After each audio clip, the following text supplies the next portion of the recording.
Sa ating nakaraang video, ating ibinalita na mayroon ng budget ang ating bansa para sa pagbili ng dalawang bagong guided missile frigates para sa Philippine Navy matapos ibinalitang naglabas na ng pondo ang Philippine government ng nasa halos 15.7 billion pesos at gagamitin ang parte dito para sa down payment ng mga bagong warships. Sinasabing nasa 6 billion pesos ang mapupunta para sa down payment ng mga karagdagang Miguel Malvar frigates at napakagandang balita nito dahil mas mababantayan na talaga ang ating territorial waters. At sa pinakabagong balita na ating nakalap, totoo nga talaga na para ito sa ating mga bagong warships matapos formal nang napili ng Department of National Defense ng Pilipinas ang Hyundai Heavy Industries ng South Korea sa proyektong ito na gagawa ng mga karagdagang Miguel Malvar frigates at sinasabing may dideliver ang unang warship sa taong 2029.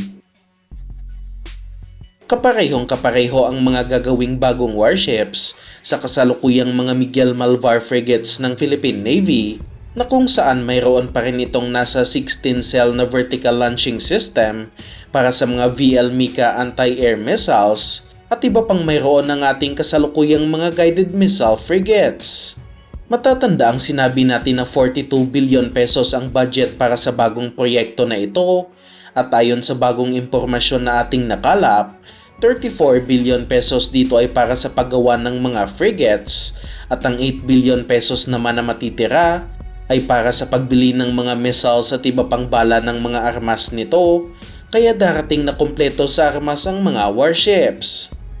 Ngunit pwede pang mag-iba ito dahil hindi pa naman nakapagsumiti ng pinal na disenyo ang Hyundai at makikita nating malaki talaga ang budget para sa mga bagong guided missile frigates at umaasa tayong upgraded na klase ng Miguel Malvar frigates ang gagawin ng Hyundai para sa Philippine Navy.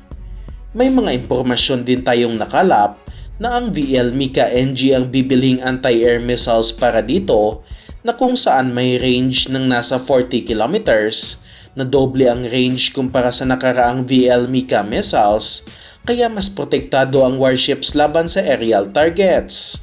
Samantalang sa isa pang balita, mukhang hindi naman iiwan ng Philippine Navy ang iba nitong warships sa kabila ng sunod-sunod na pagbili ng mga vessels matapos sinabi rin ng Max Defense na may mga proposal na sa ngayon na lagyan ng bagong Otomelara 76mm Strales naval gun ang ating mga Del Pilar class OPV at Rizal class frigate upang mas mapaigting pa ang capability ng mga warship. Ibang Otomelara Strales sa kasalukuyang naval gun na ginagamit ng ating Navy dahil ang kasalukuyan nating ginagamit sa ngayon ay kaya lamang tamaan ang mga surface targets tulad na lang ng mga kalabang warships at iba pang mga vessels at may kakayahan din naman itong tamaan ng mga aircraft ngunit pahirapan din dahil sa hindi ito ginawa para sa aerial targets. Subalit sa Otomelara naval gun na mayroong Strales system, gumagamit ito ng guided na bala na kung tawagin ay DART na kung saan ang bala nito ay parang isang maliit na missile na kung saan kaya ng sundan ng mga bala ang targets kaya mas accurate talaga ang Otomelara na mayroong Strales system. Kapag mayroon na nito ang ating mga warships, kaya nitong tamaan kahit na mga papalapit na anti-ship missiles at iba pang mabibilis na target kaya para na itong naging close-in weapon system tulad na lang ng Gok Dinez 35mm sa ating Miguel Malvar frigates. Walang close-in weapon system ang ating mga Del Pilar class OPV at Rizal class frigates, kaya napakaganda ng proposal na ito sa Philippine Navy at tumaasa talaga tayong magkakatotoo ito. At kung sakaling ang papalitan ng bagong Otomelara Strales ang kasalukuyang mga naval gun ng ating mga warships, sinasabi ng Max Defense na maaaring ilagay na ang mga lumang kanyon sa mga Tarlac class landing platform dock ng Philippine Navy dahil wala pa itong mga armas sa ngayon.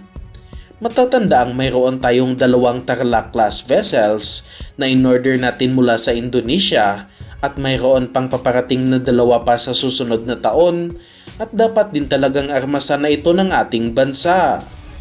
Maliban sa mga kanyon, dapat din itong lagyan ng kahit mga Mistral surface-to-air missiles lamang dahil walang kadepensa talaga ang ating mga landing platform dock at kinakailangan talaga nito ng escort na warship kung maglalayag ito sa mga katubigan tulad ng West Philippine Sea.